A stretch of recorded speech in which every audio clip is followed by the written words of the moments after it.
Hello viewers, I am your host Muhammad Ijaz and I am with a new video of information, basics of worksheets.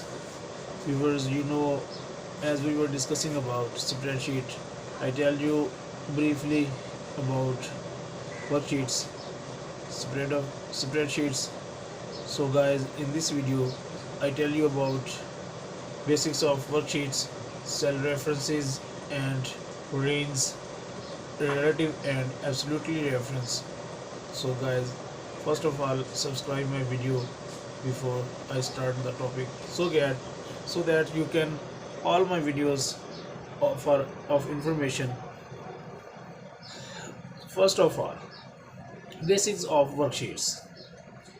As it has been discussed that data entered in a cell can vary of forms, but the most common of these are: number one, labels called simple text; number two, values also called numbers; number three, formulas. So viewers, I explain these three steps in detail. First of all, labels. Labels are used to identify a value or a series of values. Labels are helpful in making the worksheet meaningful. It is important to note that formula can be applied only on values. These cannot be applied on labels.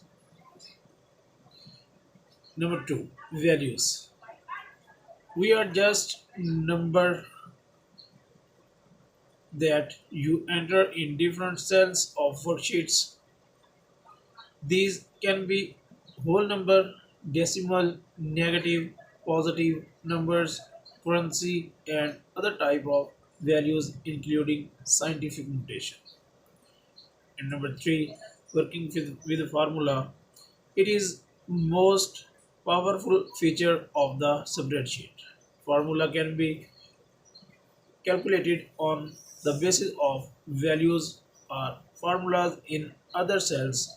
Formulas can involve basic arithmetic operations. More complex formula can even evaluate logical conditions and perform certain calculations on the basis of the result of the evaluations.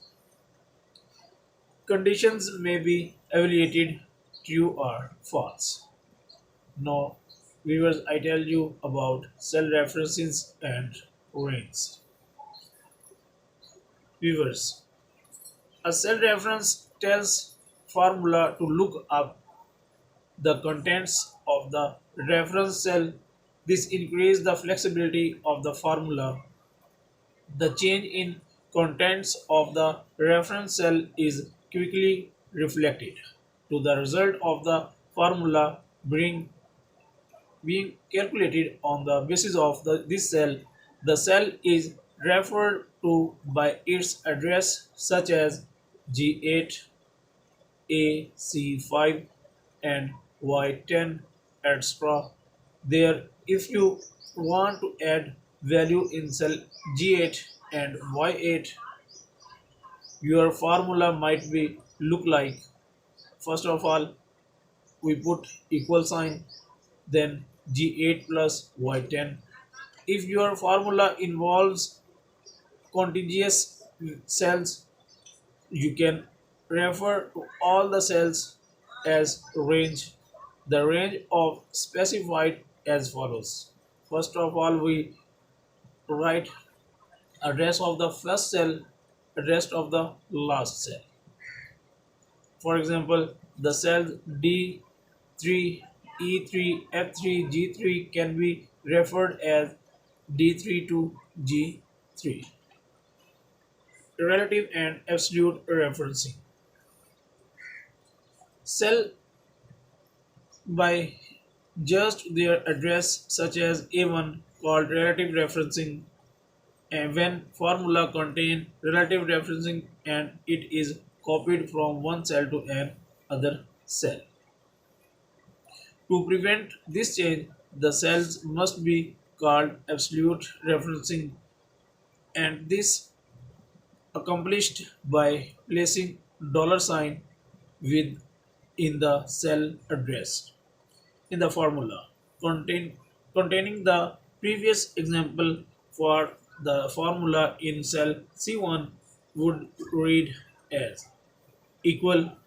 First of all, we put equal, then dollar sign a, dollar sign 1 plus dollar sign b, dollar sign 1. If the value of cell C2 should be the sum of the cell A1 and B1, both the column and row of both cells are absolute and will not change when copied. So thanks viewers for watching my video.